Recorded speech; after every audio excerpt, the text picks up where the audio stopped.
So you may have heard of raster and vector graphics, but what exactly is the difference? Raster graphics are made of pixels, while vector graphics are made of anchor points and mathematical equations. Raster graphics have a limited number of pixels, therefore, when they're really scaled up, they become blurry. When scaling up vector graphics, however, they are simply mathematically recalculated and are able to adjust to the new size without losing any of their quality.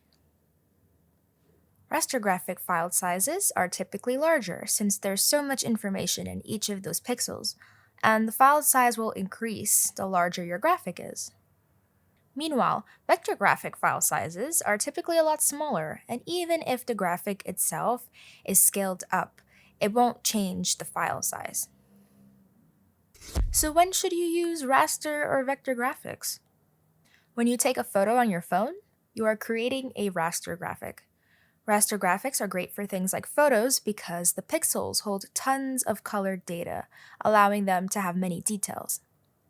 Some common types of raster files include JPEGs, PNGs, GIFs, or TIFFs.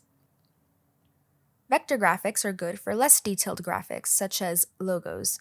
It would be really important to make sure your logo won't look blurry no matter how much you change its scale anyways. Some common types of vector files include AI or Illustrator files, PDFs, EPS, and SVG. And now you know the difference between raster and vector graphics.